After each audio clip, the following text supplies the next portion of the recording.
La douleur thoracique constitue un motif de consultation fréquent en cardiologie. Plusieurs causes sont à évoquer devant ce symptôme. Dans cet épisode, on va aborder uniquement les douleurs thoraciques d'origine cardiovasculaire. Il faut préciser qu'il n'existe pas un parallélisme entre l'intensité et la gravité de la douleur. Toute douleur thoracique, quelle que soit son intensité, exige un interrogatoire précis, un examen clinique minutieux et des examens complémentaires standards. Les 4 urgences cardiovasculaires sont regroupées dans le pied. Le pied droit ou le pied gauche? Mais voyons, n'importe lequel. P.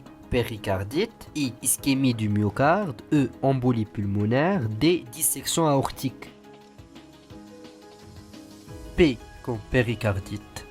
Le cœur est constitué par 3 couches disposées de dedans en dehors. L'endocarde, le myocarde, qui est le muscle du cœur, et le péricarde, l'enveloppe du cœur. La péricardite est une inflammation du péricarde, le sac contenant le cœur, avec ou sans présence d'un épanchement liquidien. Lorsque la péricardite est son épanchement liquidien, elle est nominée par une péricardite sèche. L'augmentation du volume de la cavité péricardique comprime les cavités droites du cœur en premier ayant la plus basse pression, engendrant ainsi un remplissage insuffisant du cœur. Lors de l'interrogatoire, on peut saisir une notion d'infection, d'inflammation ou de chirurgie. La douleur est médiothoracique augmentant avec l'inspiration et la toux, soulagée en décubitus ventral, c'est-à-dire quand le sujet a allongé sur son ventre. À l'examen clinique, on trouve un frottement péricardique. Ce signe est pathognomique mais inconstant, c'est-à-dire il caractérise spécifiquement la péricardite et il permet d'établir son diagnostic. I comme ischémie du myocarde.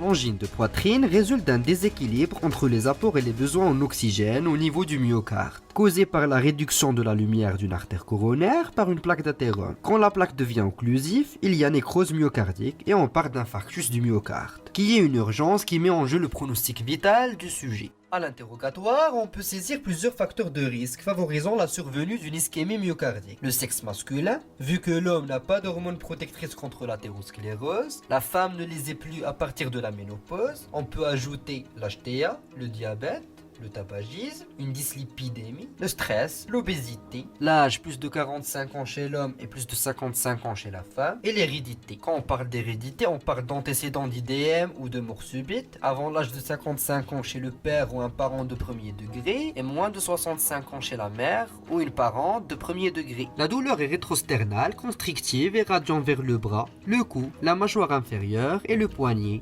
Le patient se présente en appliquant la paume de sa main sur la partie antérieure du thorax ou en plaçant ses 2 mains de part et d'autre de sa cage thoracique, en mimant la compression. Dans ses formats typiques, elle peut être localisée en épigastrique accompagnée de nausées et vomissements, ou une douleur localisée uniquement au niveau du bras ou au niveau du cou, ou une simple brûlure rétrosternale, ou l'absence de la douleur chez le patient âgé ou chez un diabétique. Si la douleur est au repos, prolongée plus de 20 minutes, résistante à la trinitrine qui est un vasodilatateur, elle est considérée comme une douleur infarctoïde évoquant l'IDM. À l'ECG, un sus-décalage du segment ST peut être évident. Le dosage de la troponine, myoglobine et d'autres marqueurs myocardiques confirme le diagnostic. E comme embolie pulmonaire. L'embolie pulmonaire est une occlusion partielle ou totale d'une artère pulmonaire par un caillou de sang d'origine veineuse souvent migrant des membres inférieurs. 3 facteurs de risque favorisent la thrombose, la stase, paralitement ou accouchement, lésions vasculaires ou thrombophilie acquise ou constitutionnelle. Ceux-ci forment la triade de Virchow. La douleur est de siège basio-latérothoracique de type pointe de côté accompagnée d'une dyspnée ou d'une hémoptysie, définie par un rejet de sang lors d'un effort de toux. À l'examen, on note la présence de sites droits, tels la turgescence de la jugulaire, un reflux hépato-jugulaire, une circulation veineuse collatérale, ainsi de suite. D comme dissection aortique. La dissection aortique est une déchirure de la paroi aortique. La douleur est brutale, intense, à irradiation dorsale. Les antécédents d'HTA et de la maladie de Marfan sont à rechercher. Une asymétrie tensionnelle et un souffle diastolique doivent faire évoquer le diagnostic.